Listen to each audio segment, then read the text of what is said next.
So I finally got time to spend on the car again today. Started taking apart the bumper support.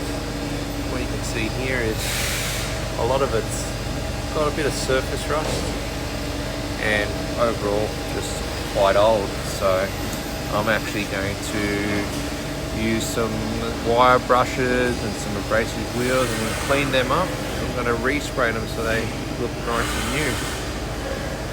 Also with the intercooler here, as you can see, the surface is a little bit rough, a bit dirty. So I'm going to get some aluminium polish and see if I can make it all shiny and new again. One thing I was concerned about was in the wheel wells, just inspecting the condition, seeing if there's any heavy rust that I didn't spot when I first purchased this car. I was always a bit worried to take off these inner liners and see if there was something really bad, but overall on the driver's side it's not too bad. Now to remove these liners, it's actually quite simple. We come over here, we can see that there are a few screws and a few plugs. So once you remove these plugs, you remove these screws, and under here there's a little bolt right there. Once you take them off, this liner just slides out of the way and comes down. So as you can see here, it's actually very clean. I can see that this car has never been in a front end accident, which is great. All the supports are factory and all straight and true. There's a little bit of rust, a little bit of surface rust here that I'm going to clean up. A few little points here and there that I can clean up. But overall, for a 20-year-old car, it's actually very good. Even here where there's a bit of dirt that's been collected in the fender, I've cleaned that up with a bit of compressed air and a vacuum cleaner. Clean that right up. And more importantly, let's see if I can see down here, everything's very straight and true, which is great to know. I can see here this red wire is to the aftermarket alarm system that the previous owner put in, which is fine. And over there, where the cables go from the body to the door, the previous owner has also added a pair of Alpine splits. So there's some new wiring there for that, which is fine. We'll tidy that up.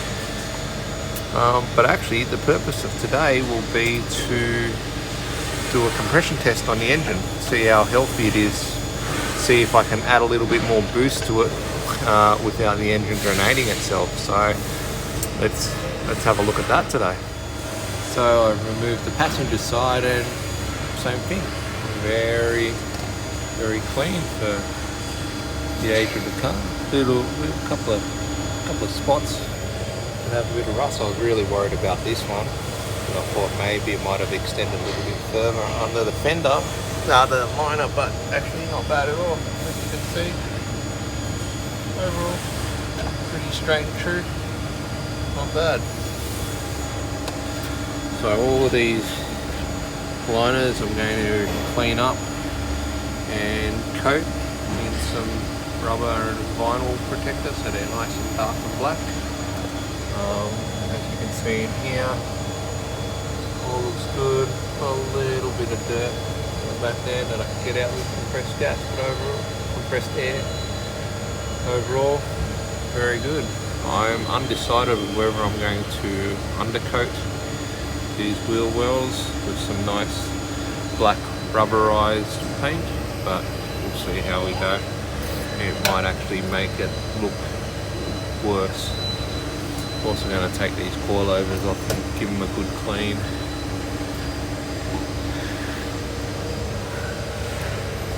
And wouldn't mind getting some Z-Tune fenders as well.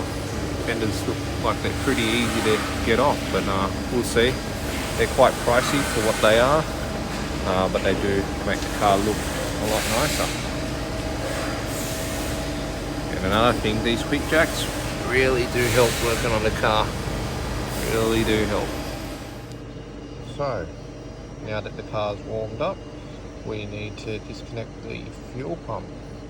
From what I can read, my bad Japanese, top right hand corner, fuel pump 15 amp. So top right hand corner, which is top right hand corner 15 amp. Pull that bad boy out, try and start the engine, and the engine should not be able to start because there's no fuel pressure. Got the fuse, start the engine, so she'll start, and then as the fuel pressure dies, that's it. One thing I forgot to mention was that make sure the battery is fully charged.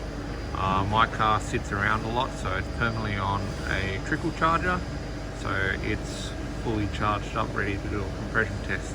Because if it's not charged up, the starter motor won't have enough grunt to generate the correct amount of compression.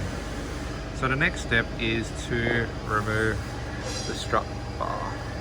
So 2 bolts either side, strut bar comes out. Now you can try and slide this center cover out without removing the strut brace, but I find at A, you end up scratching the hell out of the center cover, and B, it just makes it big fiddly.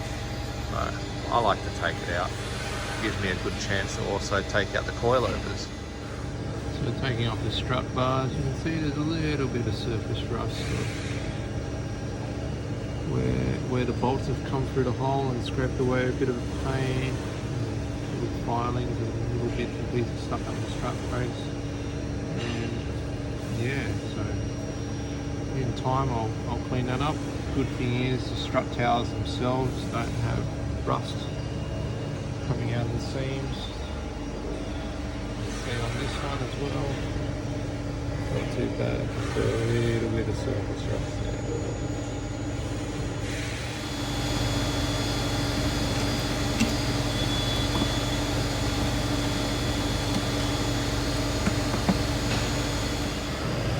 So once you've backed off all the screws, see the earth cable there, it used to be screwed into there, so undo that. You also need to unplug it by pressing this little clip down. It is quite tight to do, so just be careful, because this part of the loom will need to go through a little bridge under this cam cover, center cover, to actually come off. Also, there's a clip here, the loom, that also needs to be taken off. You can either put a screwdriver in through the top of the clip to undo the cable tie, or you can go in from the underside, use a set of long nose pliers to pinch them and pull them out. So as you can see, this is the valley cover on an R34 RB. As you can see, there's a blanking plate there now, and all the screws aren't being used because they've got a bit of a different ignition setup. So now I've got everything taken off. Now I've got to take out the coil packs. Coil packs are fairly straightforward. Just unplug all the ignition coils, and then there's a couple of bolts in the center that hold that whole arrangement in. So all of that needs to come out. So I've unplugged the loom, and because all my little wiring clips are broken, loom just comes out without much fuss. Now got to bolt all the igniter coils, and all of that will come out, and I can access the spark plugs. So once you've removed all the bolts, these just, with a bit of persuasion, just pull out, exposing the spark plugs. Now these are marked front and rear, so as you can see, this one says F, this one has an R. These coils look like they're in good condition, which is fantastic news.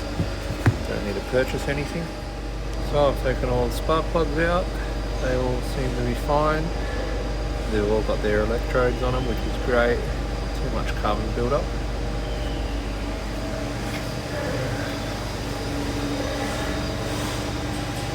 Now that I've got everything out, it's ready to do the compression test. Probably be able to get a little camera in there too, just check the cylinders and the pistons out as well. So here I've got a simple compression tester. That screws into each of those. Now remember, when doing a compression test, A, engine needs to be warm. B, all spark plugs removed, so all the other pistons aren't working against the starter motor. C, full throttle, so that everything's open and free on all the other cylinders, so the starter motor can try and crank at the correct speed to get to a proper compression test. So here we go. I'm going to screw in the first fitting and kick this engine over and see how much compression she has.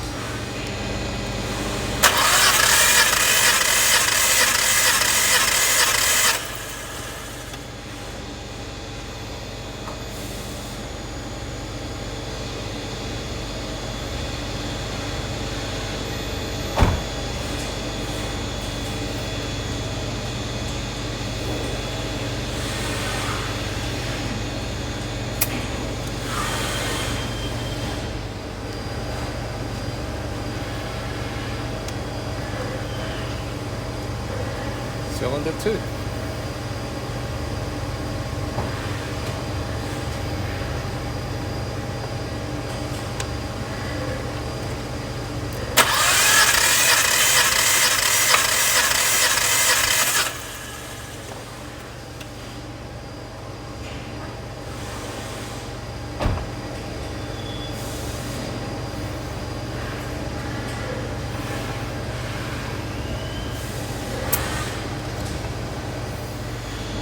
Alright, cylinder 3.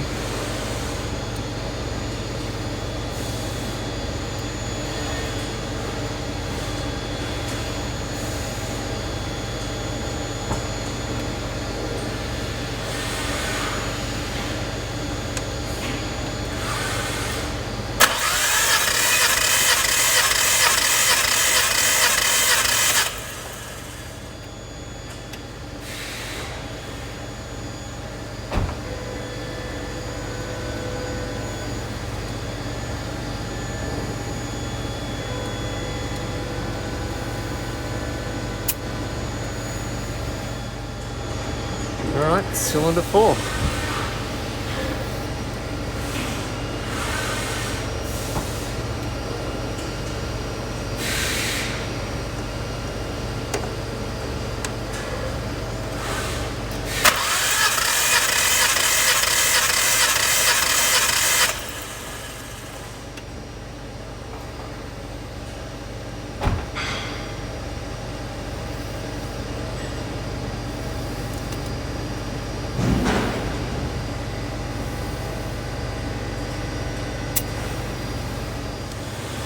Alright, now cylinder 5.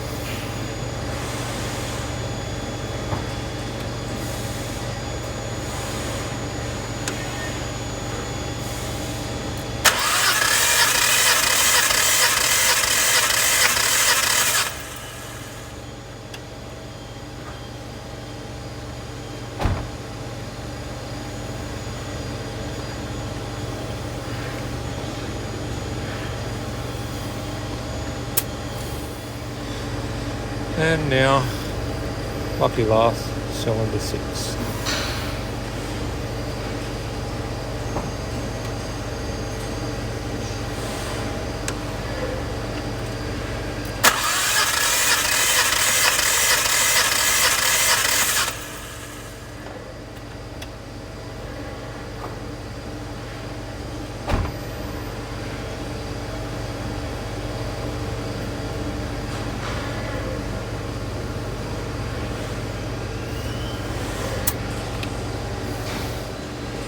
So that's the compression test done. So roughly between 122 to 125 psi, which according to the user manual means that the engine's quite tired.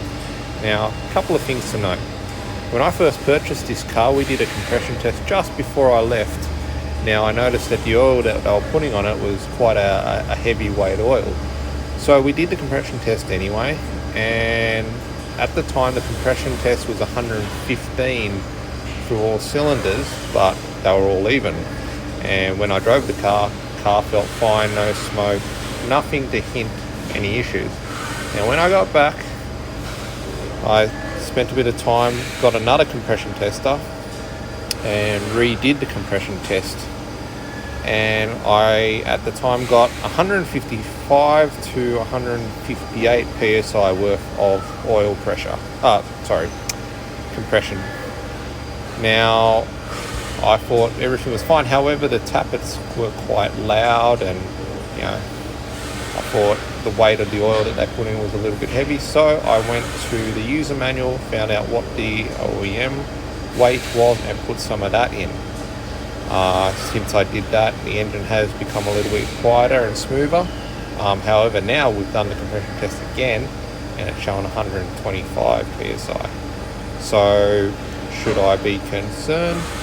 Not sure. Now they are even, and apparently from what I understand, being even is more important than the actual pressure itself, because pressure gauges can be off and so on and so forth. So quite interesting there. I might get a camera into each of the boards and just have a look inside. Another thing to note is that when I purchased this car, it had on the clock 114,000 Ks or 130,000 Ks. I need to go check. But upon checking the auction reports, it actually had 210,000 Ks on it. Now, looking at the body, the interior, and pretty much the entire car, it doesn't look like it has that many Ks on it. It just looks like a well looked after car. Now I have two auction reports for this car. It has been auctioned twice in Japan before it came to Australia, and I'm the second owner in Australia after it had been stayed in storage from the first owner. So I think the next thing I should do is a leak down test before going any further, just to see how the head is, how all the valve seats are, and the rings are, and see how healthy or unhealthy it is. Now I know there's a lot of Ks on it, and hence why I don't really want to do too much to the engine just yet until I know what level this engine's at.